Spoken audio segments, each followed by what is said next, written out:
Olá, estudantes da Palavra de Deus, bom dia e um feliz despertar com Deus a você, com a graça e a paz de Jesus.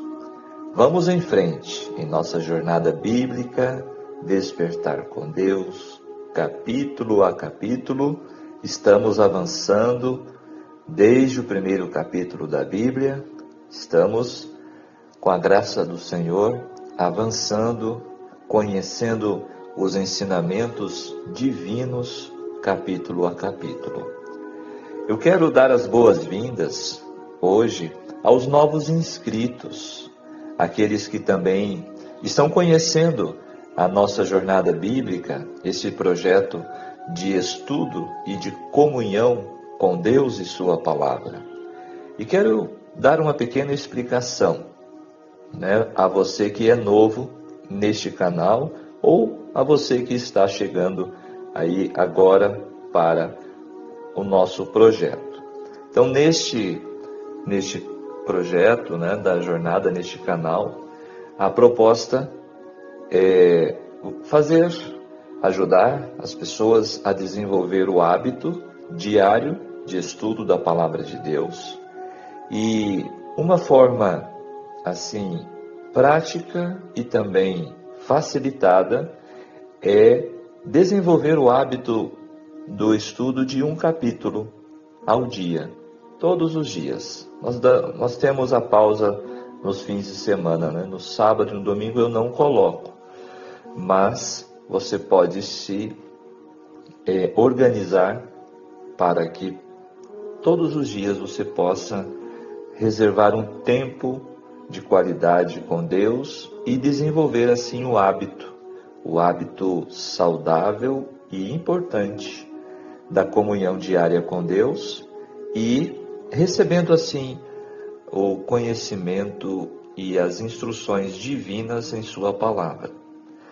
E outro aspecto é que esta forma de estudo, ela facilita a compreensão, o entendimento. Muitas pessoas têm dificuldades em entender muitas partes da Bíblia. Este estudo, ele é bem profundo, ele é bem detalhado e muitas vezes ele também enriquece o nosso conhecimento com detalhes que fazem toda a diferença.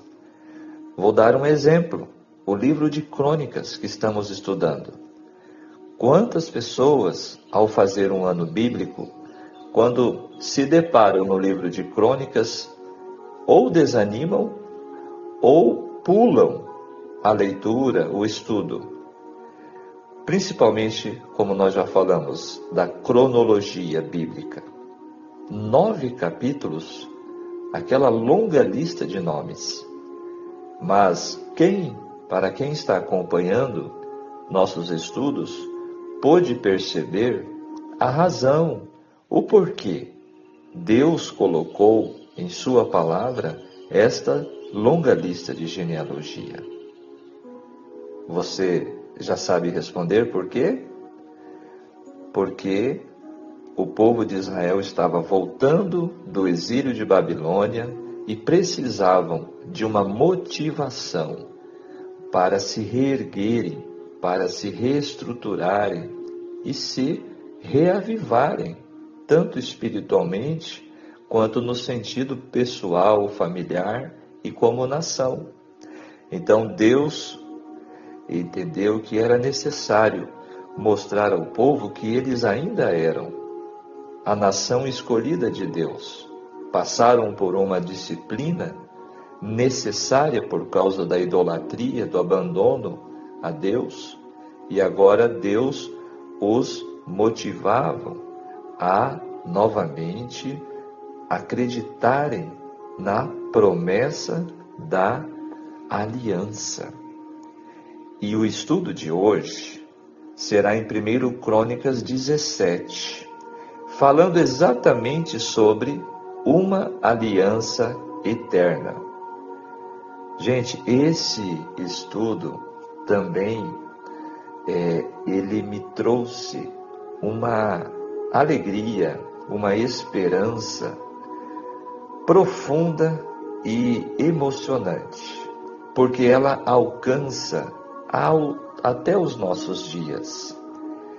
Esse mesmo propósito de Deus em motivar, em trazer esperança, ânimo, fé ao povo de Israel, lá nos dias de Esdras, quando escreveu este livro, alcança a mim e a você hoje, porque as promessas de Deus são eternas.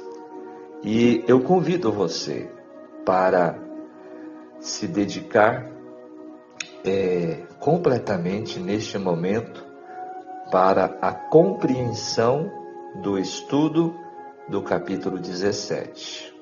Vamos conhecer essa promessa que, para quem ler este capítulo rápido, superficial, vai entender que é apenas uma promessa para Davi e sua geração, ou seus descendentes. Mas nós vamos ver no estudo detalhado que não, essa promessa ela ultrapassa Davi e seus descendentes, que eram os responsáveis pela monarquia em Israel. Então, deixe o seu like, compartilhe, e se você ainda não é inscrito, inscreva-se que você vai ter acesso a todos os estudos da jornada bíblica. Vamos lá. Uma aliança eterna. Qual o valor que você tem dado às promessas de Deus? Por que elas são tão valiosas para nós hoje? Porque a palavra de Deus reforça tanto a palavra aliança e o que devemos entender sobre isso. No capítulo de hoje vamos refletir profundamente sobre essa aliança eterna de Deus apresentada por Deus a Davi. O capítulo 17 de 1 Crônicas nos transporta a um momento de paz e prosperidade no reinado de Davi. Após anos de perseguição, batalhas e instabilidade, o rei finalmente habitava em sua casa de cedro em Jerusalém. E a Arca da Aliança, o símbolo da presença de Deus, estava agora abrigada em uma simples tenda. Esse contraste gritante gerou no coração de Davi um desejo nobre e piedoso: construir uma casa permanente e gloriosa para o Senhor. Este trecho bíblico que narra a aliança davídica é um dos mais importantes de todo o Antigo Testamento. Ele não apenas revela o coração de Davi e a resposta soberana de Deus, mas também estabelece um fundamento profético crucial que aponta diretamente para o Messias, o nosso Senhor Jesus Cristo. Analisaremos este diálogo entre o céu e a terra, olha que coisa linda, para extrair lições profundas sobre a vontade de Deus, a natureza de suas promessas e o plano redentor que ele teceu ao longo da história. O diálogo entre Deus e Davi em 1 Crônicas 17 é uma demonstração sublime da graça, soberania e fidelidade de Deus. Um rei com um coração grato desejou honrar a Deus com uma casa. E Deus, em sua infinita bondade, respondeu prometendo a este rei uma casa eterna. Eu achei isso aqui fantástico. Vou repetir. Um rei com um coração grato, foi Davi, desejou honrar a Deus com uma casa, ou seja, para um templo. E Deus, em sua infinita bondade, respondeu, prometendo a este rei uma casa eterna. Vejam que profundo isso aqui, que solene. Agora, vamos aos comentários, à análise dos textos que este capítulo traz. Verso 1, comentando a fala, disse de Davi, ao profeta Natã. No palácio que havia construído para si, Davi começou a pensar no quanto era impróprio que os serviços de Deus fossem realizados numa tenda. Era seu plano que Jerusalém fosse o centro de adoração para toda a nação. Moisés tinha instruído que ali devia ser um centro de adoração. Davi planejava colocar em prática essa instrução, construindo um majestoso templo que daria a honra devida ao grande Deus dos céus. O desejo de Davi estava correto, mas o tempo de sua ação estava errado. Se você mora comparativamente bem, enquanto a obra de Deus, a casa ou seus ministros estão carecendo de recursos, talvez Deus queira que você mude a situação. Como Davi, atue para corrigir o desequilíbrio, mas esteja desejoso de se mover de acordo com o tempo e com os planos de Deus. Isso é importante, Temos destacado sempre que precisamos consultar, antes de qualquer ação, a vontade de Deus. Agora o verso 2, a resposta do profeta Natã foi: faze tudo o que está no seu coração. Natã era um profeta, mas aqui é evidente que ele estava expressando a sua própria opinião humana. O conselho que deu a Davi estava em harmonia com o modo dele pensar. Ele não o apresentou como sendo uma revelação de Deus. Detalhe também interessante, Verso 5, de tenda em tenda. Aqui é uma referência à jornada de Deus, da improvisada tenda da congregação, que desde Moisés, ela era transportada de lugar a lugar. Desde o tabernáculo de Moisés, lá no deserto, até agora no Monte Sião, onde Davi construiu em Jerusalém esta tenda. Agora o verso 6. Além de ter vivido em locais modestos, Deus também viveu como um nômade, visto que a casa de adoração se mudava de um lugar para outro. Claro que aqui está se referindo à Arca da Aliança, que era o símbolo da presença de Deus, Porque a morada de Deus literal é no céu. No tempo dos juízes, o tabernáculo ficou em Siló, depois em Nob, e antes disso ele peregrinou com Israel pelo deserto do Sinai, antes de ir a Gilgal. Na ocasião, permaneceu em Gibeão por um tempo. Agora o verso 7, malhada, significa uma morada. A morada pode ser tanto de pastores ou rebanhos, ou no sentido poético, a palavra hebraica navé pode descrever qualquer habitação. Aqui, propriamente, se refere à humilde habitação de Davi e ao seu rebanho de ovelhas. No verso 10, o Senhor te edificaria uma casa. A palavra casa, neste contexto, está significando dinastia, certo? Então, o sentido da palavra casa, neste verso 10, é a dinastia de Davi. Verso 12, esse me edificará a casa. A verdadeira morada de Deus é o céu, como eu já falei, mas o nome divino habita no templo. Para sempre, disse Deus, na sua promessa a Davi. O cumprimento dessa promessa dependia da obediência, era condicional.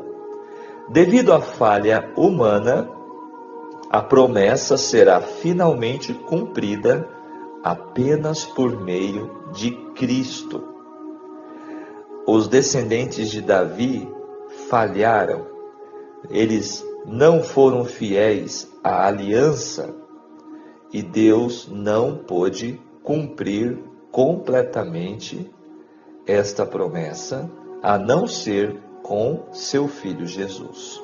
O Novo Testamento revela que as promessas feitas a Davi se cumpriram em Cristo. Sim, Cristo cumpriu de modo perfeito as condições da aliança davídica.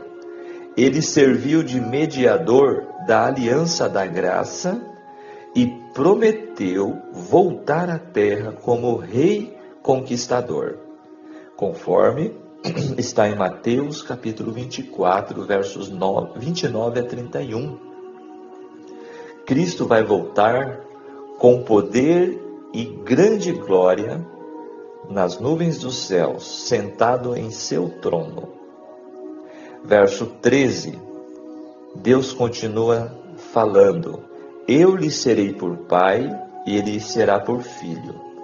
Essa linguagem indica uma adoção especial do rei escolhido e não uma crença na divindade do monarca, como acontecia em outras culturas antigas do Oriente Próximo, do Oriente Médio, onde eles acreditavam que o rei era uma espécie de divindade. Faraó acreditava ser um deus. Não é isto que Deus está falando a Davi sobre seus filhos, principalmente sobre Salomão. O verso 14, seu trono será estabelecido para sempre. Vamos entender o que Deus quis falar com isto. Deus designou a linhagem de Davi como a dinastia permanente sobre o seu povo. Quando os descendentes de Davi fracassavam, eram punidos, mas Deus sempre levantava outro filho de Davi para continuar a linhagem. Essa promessa, que transmitia esperança à comunidade depois do exílio do século VI, cumpriu-se em Jesus, o qual reina para sempre sobre o trono de Davi. Fica claro, não está claro para você? Que esta promessa, ela se cumpre então em Cristo. Aí agora Davi caiu em si no verso 16 e disse assim: quem sou eu? A sincera expressão de humildade de Davi traz um exemplo valioso e atraente. Verso 20, além de ti. O ser humano comete o maior dos erros e demonstra a maior das tolices quando confia em deuses falsos. Somente por meio do reconhecimento do verdadeiro Deus é que o ser humano terá plenitude de alegria e de paz. Davi entendeu a grandeza do único Deus e reconheceu que Deus é o único Deus. Versos 21 e 22 fazem referências ao êxodo do Egito, relembrando aos leitores o segundo grande êxodo em que a comunidade da restauração foi liberta do período do cativeiro babilônico. Agora o 22, por teu povo, para o verdadeiro israelita saber que pertencia ao povo escolhido de Deus, era motivo de constante conforto e alegria. Um povo escolhido, protegido e redimido por Deus. Porém, o mesmo conhecimento tranquilizava muitos, causando-lhes uma falsa segurança. Aqui é onde mora o perigo, fazendo com que ignorassem dois fatos. Primeiro, que essa posição de povo escolhido também dependia da obediência, e segundo, que o verdadeiro Israel incluía não apenas os hebreus, mas povos reunidos desde as extremidades da terra, a todos os que são chamados pelo meu nome, disse Deus. Em Isaías 43, versos 1 a 7, em Gênesis capítulo 12 e versos 3, várias passagens bíblicas revelam que Deus tem um plano de salvação a todas as nações. Embora Israel era uma nação santa, escolhida para representar o caráter de Deus aqui na terra. Agora o verso 26. Tu mesmo és Deus, disse Davi. Davi orou para que Deus confirmasse sua palavra, não porque temesse que ele voltasse atrás na promessa, mas movido por um sentimento de profunda indignidade e porque todo o seu desejo correspondia ao de Deus. Ao mesmo tempo, estava plenamente ciente da possibilidade de falha humana, mas, como esse era o desejo de Deus, ele também desejou que fosse assim e orou para que isso se cumprisse. Fechamos aqui a primeira parte de nosso estudo, onde a análise dos textos nos revelam exatamente e de forma principal o contexto para a época que foi escrita, ok? Agora nós vamos para a parte onde vamos receber detalhes mais explicativos sobre o tema e sobre o assunto de hoje, do capítulo 17. Era o propósito de Davi tornar Jerusalém o centro religioso da nação. Ele construíra um palácio para si e achou que não era coerente ficar a arca de Deus dentro de uma tenda. Resolveu construir para ela um templo de tal magnificência que exprimisse a apreciação de Israel, a honra conferida à nação pela contínua presença de Jeová, o seu rei.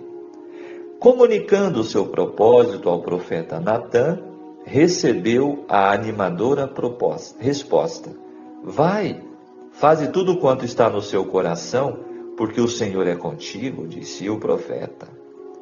Agora veio a resposta de Deus. Mas, naquela mesma noite, a palavra do Senhor veio a Natã, dando-lhe uma mensagem para o rei. Davi foi privado do privilégio de construir uma casa para Deus, mas concedeu-se-lhe a certeza do favor divino a ele, à sua posteridade e ao reino de Israel. Assim diz o Senhor dos Exércitos: eu te tomei da malhada, de detrás das ovelhas, para que fosses o chefe sobre o meu povo, sobre Israel. E fui contigo, por onde quer que foste, destruí os teus inimigos diante de ti, e fiz para ti um grande nome, como o nome dos grandes que há na terra. Preparei um lugar para meu povo, para Israel, e o plantarei, para que habite no seu lugar, e não mais seja movido, e nunca mais os filhos da perversidade o aflijam, como antes. A razão por que Davi não devia construir o templo foi também declarada. Tu derramaste sangue em abundância, fizeste grandes guerras, não edificarás casa ao meu nome. Eis que o filho que te nascer será homem de repouso, ou seja, de paz, porque repouso lhe hei de dar de todos os seus inimigos em redor. Salomão, que significa pacífico, será o seu nome. Paz e descanso darei a Israel nos seus dias. Este edificará casa ao meu nome, disse Deus a Davi. Embora o acariciado intento de seu coração fosse denegado, Davi recebeu a mensagem com gratidão. Olha que importante. Deus disse não para Davi. Mas Davi não ficou ressentido. Ele ficou grato ao entender a resposta e a promessa de Deus. Quem sou eu, Senhor Jeová? Exclamou ele. Qual é a minha casa que me trouxeste até aqui? E ainda foi isto pouco aos teus olhos, Senhor Jeová? Senão que também falaste da casa de teu servo para tempos distantes? E então renovou o seu concerto com Deus. Olha que coisa linda isso aqui. Davi sabia que seria uma honra a seu nome e traria glória ao seu governo realizar a obra em que seu coração se tinha proposto fazer, mas estava disposto a submeter sua vontade à vontade de Deus. A grata resignação assim manifesta, raro se vê, mesmo entre os cristãos. Quantas vezes aqueles que têm passado pela força da varonilidade apegam-se à esperança de realizar alguma obra em que põem seu coração, mas que não estão em condições de efetuar. A providência de Deus pode falar-lhes, como fez o seu profeta Davi, declarando que a obra que desejam tanto não lhes é confiada. A eles toca preparar o caminho para que outro o cumpra, mas em vez de se submeterem com gratidão à direção divina, muitos se retraem, como se fossem menosprezados e rejeitados, entendendo que, se não podem fazer a coisa que desejam, não farão nada. Muitos se apegam com desesperada energia às responsabilidades que são incapazes de assumir e, em vão, se esforçam por cumprir uma obra para a qual estão despreparados, enquanto aquela que podem fazer continua negligenciada. Olha que advertência. E por causa dessa falta de cooperação de sua parte, o trabalho maior é impedido ou frustrado. Páginas 712 e 713 do livro Patriarcas e Profetas. Agora sim, chegou a segunda parte do nosso estudo. Parte importante onde nós vamos aplicar o capítulo de hoje em nossas vidas. As lições para os nossos dias. Vamos lá? Adoração sem alegria soará como um serviço fúnebre. É claro que Jesus, o Emanuel, o Filho de Deus, perfeito e sem pecado, morreu injustamente. Contudo, ele ressuscitou. Ele venceu a morte para nos dar vida. Assim temos o maior dos motivos para adorar e cultuar com alegria, como era Davi. Mesmo antes de Jesus morrer na cruz, a alegria deveria caracterizar a religião judaica.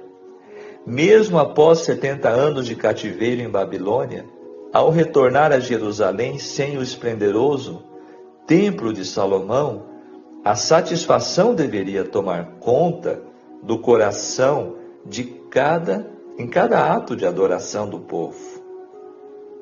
Se lembram quando Jesus encontrou Maria? Logo após a ressurreição, ele disse: por que choras? Dá para se aplicar aqui neste contexto, né? Não devemos viver tristes, chorando, deprimidos. Devemos irradiar alegria, gratidão. Comentando sobre Crônicas, Richard Pratt destaca que a parte iniciada no capítulo em foco de hoje é a terceira e mais importante parte do reinado de Davi. E ele apresenta o ponto alto de sua vida, segundo o ponto de vista do cronista, tendo registrado a alegria resultante do amplo apoio à dinastia de Davi, no capítulo 9 a 12, bem como a celebração pela presença da arca em Jerusalém, no capítulo 13 a 16, o cronista em seguida volta à parte mais ampla e mais importante do reinado de Davi, aqui nos capítulos 17 a 29. Aqui Davi trouxe alegria indizível a Israel ao fazer os preparativos para a construção do templo por Salomão, seu filho. Isso nos revela o seguinte: Deus é grande, merece respeito, Deus é bom, merece adoração, e Deus é misericordioso, merece o nosso louvor. Olha que incrível! Observe esses pontos também. Precisamos priorizar Deus, fazer o melhor para Ele com ânimo, com alegria. Em nossos planos, Deus deve estar sempre em primeiro lugar, como Davi fez. Ele não ficou contente em morar em um palácio e a arca morar em uma tenda. Ou seja, ele tinha Deus como algo mais importante de tudo. Precisamos também saber ouvir o não de Deus com alegria, como quando ouvimos o sim. Mesmo que o profeta volte atrás no que havia aprovado, não devemos nos sentir frustrados. Precisamos aprender a ser gratos a Deus quando Ele aborta planos que consideramos nobres, importantes e corretos. A alegria de fazer a vontade divina deve ser maior que a frustração quando Deus não aprova nossas intenções. Percebem quantas lições importantes para nós neste capítulo? Embora Davi esteja proibido de construir uma casa para Deus, nós entendemos que Deus prometeu construir uma casa para Davi. Ou seja, ele vai prover uma linhagem de descendentes cuja tarefa seria pastorear Israel, e o foco dessa promessa é o Messias. Porque só através de Cristo as promessas seriam cumpridas. Comprometa-se, portanto, com Ele, com Deus, e serás feliz. Assim a alegria reinará na adoração, independente da situação em que você se encontra. Agora, o fechamento do nosso estudo. Vamos refletir nesses pontos importantes. Primeiro, nossos melhores planos devem se submeter à vontade de Deus. Davi tinha uma intenção excelente, um coração voltado para a glória de Deus. Mesmo assim, seu plano não era o plano de Deus. Isso nos ensina a humildade de submeter nossos desejos, nossos ministérios, projetos ao Senhor. Devemos orar como Cristo nos ensinou em Mateus 6, verso 10. Seja feita a tua vontade, assim na terra como no céu.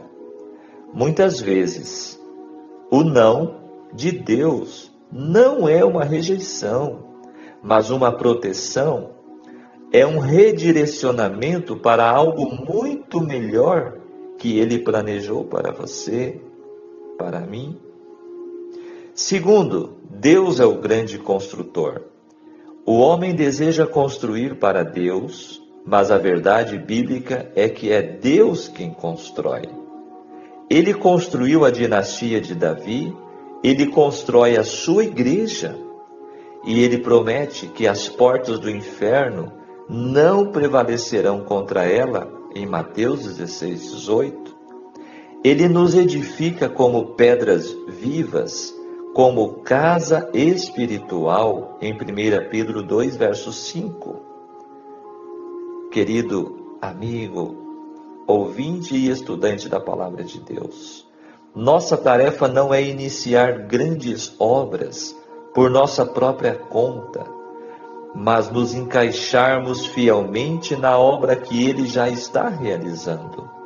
Deus está construindo.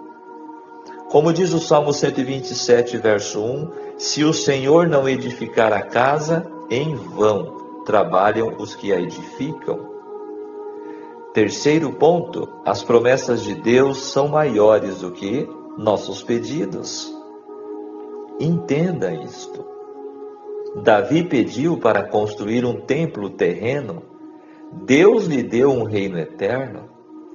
Muitas vezes, nossas orações são limitadas pela nossa perspectiva terrena. Pedimos por conforto, Ele nos dá perseverança. Pedimos por sucesso, Ele nos dá santidade. Pedimos por coisas temporais, Ele nos responde com promessas eternas. A história de Davi nos encoraja a confiar que Deus sempre age muito mais abundantemente além daquilo que pedimos ou pensamos, conforme está escrito em Efésios 3, verso 20. O quarto ponto é o seguinte: toda a Escritura aponta para Jesus Cristo. A aliança davídica é uma das mais claras profecias messiânicas do Antigo Testamento. Ela nos mostra que o plano de Deus sempre foi centrado em seu Filho. Jesus é o filho de Davi, conforme Mateus 1, verso 1, o herdeiro legítimo do trono. Jesus está construindo uma casa espiritual, a sua igreja. Mateus 16, verso 18. Jesus é o Filho de Deus por excelência. Hebreus capítulo 1, verso 5. Jesus reinará em um trono eterno, cumprindo a promessa de um reino que jamais terá fim. Lucas capítulo 1, versos 32 e 33. Você conseguiu entender por que no começo eu falei que esse estudo ele é impactante? Ele é poderoso? O estudo do Antigo Testamento, portanto, não é um mero exercício histórico, mas uma jornada que nos leva repetidamente aos pés de nosso Salvador. Como eu falei, muitos desprezam o livro de Crônicas e olhem quantas lições, quantas coisas maravilhosas estamos conhecendo através do livro de Crônicas.